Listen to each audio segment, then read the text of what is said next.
ರಾಮನಗರ ತಾಲೂಕಿನ ಹಳ್ಳಿಮಾಳ ಪ್ರಾಥಮಿಕ ಕೃಷಿ ಪತ್ತಿನ ಸಹಕಾರ ಸಂಘದ ಅಧ್ಯಕ್ಷರಾಗಿ ಸಿ. ರವಿ ಚುನಾವಣೆಯಲ್ಲಿ ಅವಿರೋಧವಾಗಿ ಆಯ್ಕೆಯಾಗಿದ್ದಾರೆ.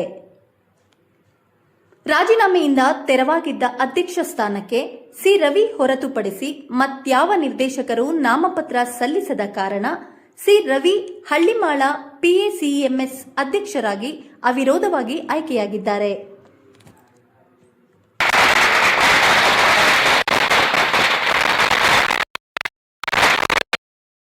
ನಮ್ಮ ಹಳ್ಳಿಮಾಳ VSSN ಸೊಸೈಟಿಯಲ್ಲಿ ನನ್ನನ್ನು ಅಧ್ಯಕ್ಷರಾಗಿ ಆಯ್ಕೆ ಮಾಡಿದಂಥ ಎಲ್ಲ ನಮ್ಮ ಪಕ್ಷಾತೀತವಾಗಿ ನಮ್ಮೆಲ್ಲ ನಿರ್ದೇಶಕರು ನನಗೆ ಸಹಾಯ ಮಾಡಿ ಇವತ್ತು ಅವಿರೋಧವಾಗಿ ಆಯ್ಕೆ ಮಾಡಿದ್ದಾರೆ.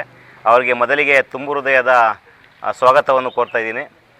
ಹಾಗೆ ನಮ್ಮ ಏನು VSSN ಸೊಸೈಟಿಲಿ ಒಂದು ರೈತರುಗಳಿಗೆ ಹತ್ತಿರವಾಗುವಂಥ ರೀತಿಯಲ್ಲಿ ಅಂದರೆ KCC ಸಾಲ ಇರ್ಬೋದು, ಮಧ್ಯಮಾವಧಿ ಸಾಲ ಇರ್ಬೋದು, ದೀರ್ಘಾವಧಿ ಸಾಲ ಇರ್ಬೋದು, ಹಾಗೆ HFC ಸಾಲ, ಬಳಕೆ ಸಾಲ ಇವೆಲ್ಲವನ್ನು ನಾವು ರೈತರಿಗೆ ಅಲ್ಪಾವಧಿ ಸಾಲ ಇರ್ಬೋದು, ಮಧ್ಯಮಾವಧಿ ಸಾಲ ಇರ್ಬೋದು, ಹಾಗೆ ದೀರ್ಘಾವಧಿ ಸಾಲ ಇರ್ಬೋದು, ಹಾಗೆ ಸ್ತ್ರೀಶಕ್ತಿ ಸಂಘಗಳಿಗೆ ಹಾಗೂ ಬಳಕೆ ಸಾಲ ಇರ್ಬೋದು, ಇವೆಲ್ಲವನ್ನು ರೈತರಿಗೆ ಕೈಗೆಟುಕುವ ರೀತಿಯಲ್ಲಿ ಅಂದರೆ ಕಡಿಮೆ ಬಡ್ಡಿ ದರದಲ್ಲಿ ಏನು ಮೈಕ್ರೋ ಫೈನಾನ್ಸು ಈ ಒಂದು ರೈತರುಗಳಿಗೆ ಹೆಚ್ಚಿನ ಬಡ್ಡಿಯನ್ನು ವಿಧಿಸಿ ಅವ್ರಿಗೆ ಅವರ ಆರ್ಥಿಕವಾಗಿ ಹಿಂದುಳಿಯುವಂಥ ಮಾಡಿರುವಂಥ ಈ ಒಂದು ಟೈಮ್ನಲ್ಲಿ ನಾನು ಪ್ರಾಮಾಣಿಕವಾಗಿ ನಮ್ಮ ಸಂಘದಿಂದ ಕಡಿಮೆ ಬಡ್ಡಿಯಲ್ಲಿ ಒಂದು ರೈತರಿಗೆ ಸಾಲವನ್ನು ಕೊಡುವಂಥ ರೈತ ಸ್ನೇಹಿ ಬ್ಯಾಂಕನ್ನು ಮಾಡಬೇಕು ಅನ್ನೋ ಉದ್ದೇಶದಿಂದ ಈ ಒಂದು ಸಂಘಕ್ಕೆ ಬಂದಿದ್ದೀನಿ. ಈಗ ಅಧ್ಯಕ್ಷರಾಗಿ ನಮ್ಮೆಲ್ಲ ಸ್ನೇಹಿತರುಗಳು, ನಮ್ಮೆಲ್ಲ ನಿರ್ದೇಶಕರು ಪಕ್ಷಾತೀತವಾಗಿ ನನ್ನನ್ನು ಅವಿರೋಧವಾಗಿ ಆಯ್ಕೆ ಮಾಡಿದ್ದಾರೆ. ಹಾಗಾಗಿ ಮತ್ತೊಮ್ಮೆ ಅವರಿಗೆ ತುಂಬ ಹೃದಯದ